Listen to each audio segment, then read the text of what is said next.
എവിടെയും പച്ചപ്പ് നിറഞ്ഞിരുന്ന ഒരു കാർഷിക സംസ്കൃതിയുടെ പൂർവ്വകാലഘട്ടമാണ് മലയാളിക്ക് പറയുവാനുള്ളത്. വിളവെടുപ്പുകൾ നമ്മുടെ ഉത്സവമായിരുന്നു. കൊയ്ത്തൊഴിഞ്ഞ നെൽപ്പാടങ്ങളിലെ കുംഭമാസ രാത്രികളിൽ നമ്മൾ ഒരുമിച്ച് ആഹ്ലാദിച്ചിരുന്നു. ചിങ്ങമാസത്തിലെ തിരുവോണവും മേടമാസത്തിലെ വിഷുവും നമുക്ക് കേവലം ആഘോഷം മാത്രമായിരുന്നില്ല. പ്രകൃതിയും മനുഷ്യനും തമ്മിലുള്ള പരസ്പര ബന്ധം ഊട്ടിയുറപ്പിക്കുന്ന കാർഷിക സംസ്കാരം തന്നെയായിരുന്നു.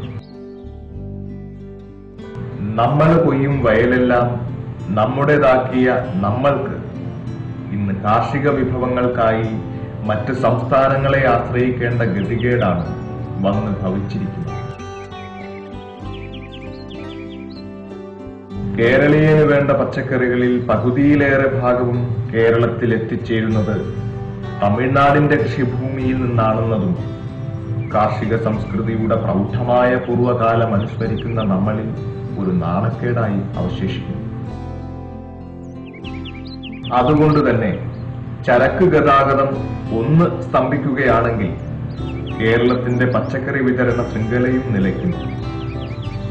നമുക്ക് മുന്നിലൂടെ കടന്നുപോയ ലോറി സമരങ്ങൾ ഭക്ഷ്യപരമായി കേരളത്തിൽ ഉണ്ടാക്കിയ പ്രത്യാഘാതം തീരെ ചെറുതല്ല.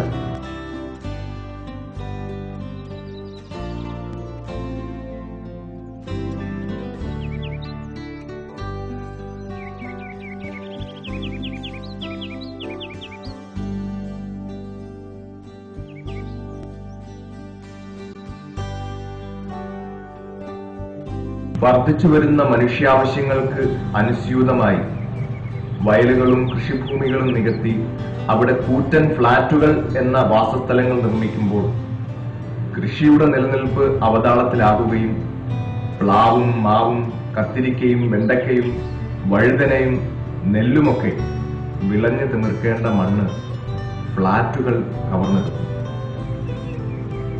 എന്നാൽ സാഹചര്യങ്ങൾ പരിമിതപ്പെടുമ്പോഴാണ് നാം സാധ്യതകളെ പറ്റി അന്വേഷിക്കുന്നത്. അങ്ങനെയുണ്ടായ ഒരു അന്വേഷണത്തിന്റെ ഫലമാണ് ഫ്ളാറ്റിലെ കൃഷി. കേൾക്കുമ്പോൾ അതിന്റെ സാധ്യതയെപ്പറ്റി സംശയം തോന്നാമെങ്കിലും പ്രായോഗിക തലത്തിൽ വിജയിച്ചുകൊണ്ടിരിക്കുന്ന ഈ സംരംഭം തെല്ലൊരു അത്ഭുതത്തോടെ നാം അംഗീകരിക്കേണ്ടി വരും.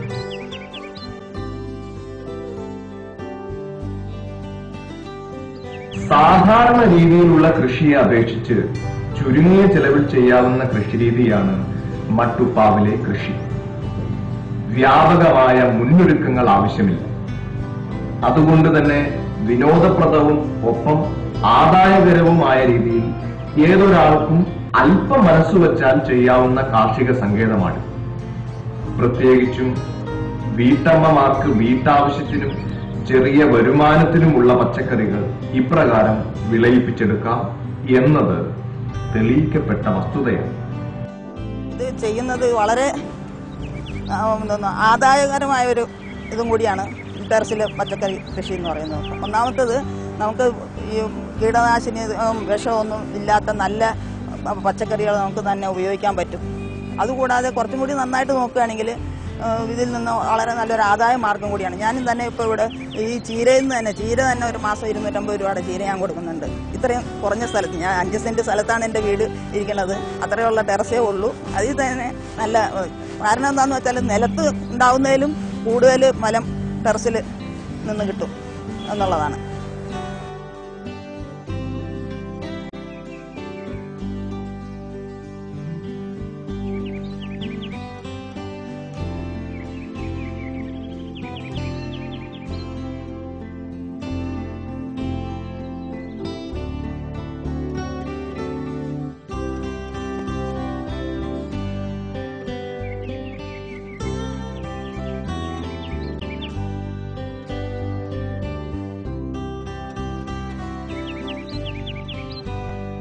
കേരളീയർ ഒരു വർഷം ഏതാണ്ട് 18 ലക്ഷം ടൺ പച്ചക്കറികൾ ഉപയോഗപ്പെടുത്തുന്നുണ്ട്.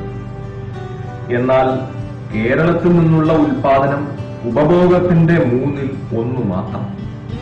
അതായത് ഏകദേശം 6 ലക്ഷം ടൺ. അതിനാൽ പച്ചക്കറികൾക്കായി നമുക്ക് മറ്റ് സംസ്ഥാനങ്ങളെ ആശ്രയിക്കേണ്ടി വരും. ഇപ്രകാരം ഏതാണ്ട് 7000 കോടി രൂപ കേരളത്തിന്റെ പുറത്തേക്ക് ഒഴുകുന്നു.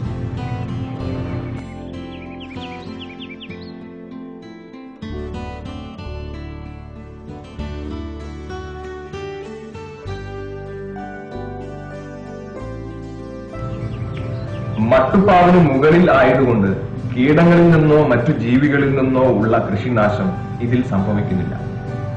കാർബൺ ഡൈ ഓക്സൈഡ് സ്വീകരിച്ച് ധാരാളം ഓക്സിജൻ പുറപ്പെടുവിക്കുന്നത് കൊണ്ട് ഈ കൃഷിരീതിയുമായി ബന്ധപ്പെടുന്നവർക്ക് ശരീരത്തിനും മനസ്സിനും ഉന്മേഷദായകമായ ശുദ്ധവായു ലഭിക്കുന്നു. ചാക്കിലും ചട്ടിയിലും നട്ടുപിടിപ്പിക്കുന്ന ചെടികൾ ഇഷ്ടികകളിൽ നിരത്തി അതിനു മുകളിൽ വെക്കുന്നതിനാൽ വീടിന് ചോർച്ച ഉണ്ടാവുമെന്നോ വേരുകൾ ഇറങ്ങി ചുമര് വിണ്ടുകീറുമെന്ന ആശങ്കയോ ആവശ്യമില്ല എന്നും അനുഭവ സാക്ഷ്യങ്ങൾ വെളിപ്പെടുത്തുന്നു. മണ്ണ് നനയാൻ ആവശ്യമായ വെള്ളം മാത്രമേ ഈ കൃഷിരീതിക്ക് ഉപയോഗിക്കുന്നുള്ളൂ. അഥവാ കൂടുതൽ വെള്ളം ഉപയോഗിക്കുകയാണെങ്കിൽ അത് ഇഷ്ടികകൾ ആഗിരണം ചെയ്യും.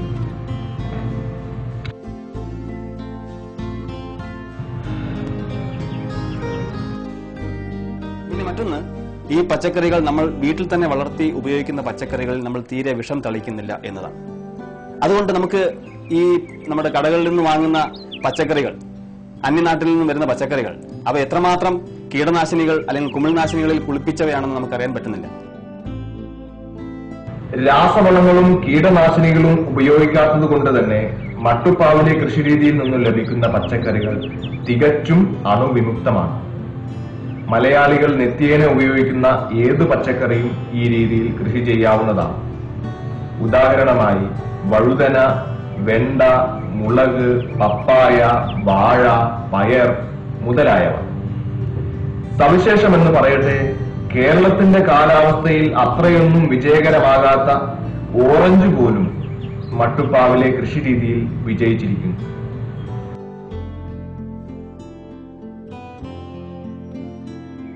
വേരും വീടും ആയി നേരിട്ട് ബന്ധം വരാത്തതുകൊണ്ട് വൃക്ഷങ്ങൾ പോലും ഇപ്രകാരം മട്ടുപ്പാവിൽ വളർത്തുന്നവരുണ്ട്.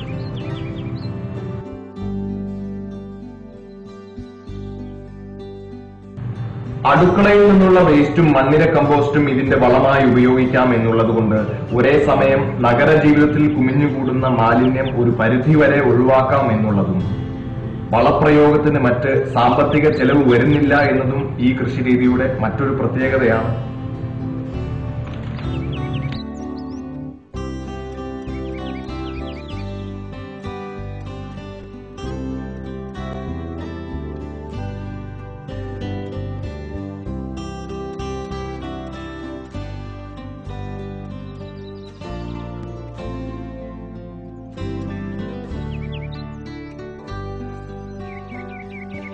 നമ്മുടെ നാട്ടിൽ ഈ അപകട മരണങ്ങൾ, പ്രത്യേകിച്ചും ഈ കുഴഞ്ഞു വീണുള്ള മരണവും ക്യാൻസർ മരണവും കൂടി വരികയാണ്.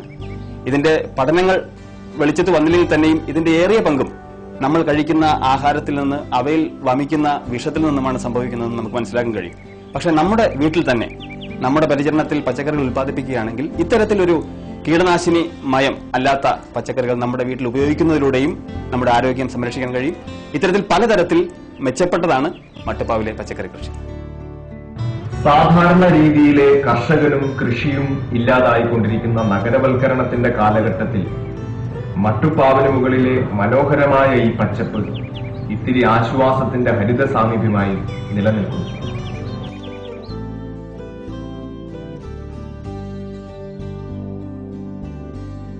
നമുക്ക് വെയിലേറ്റ് ചുട്ടുകൊള്ളുന്ന ഒഴിഞ്ഞ മട്ടുപ്പാവുകൾക്ക് മുകളിൽ നഷ്ടപ്പെട്ടുപോയ വിളവെടുപ്പ് ഉത്സവങ്ങൾക്ക് കാലാനുസാരിയായ ഒരു പുതിയ പകർന്നാട്ടം ആവിഷ്കരിക്കുക.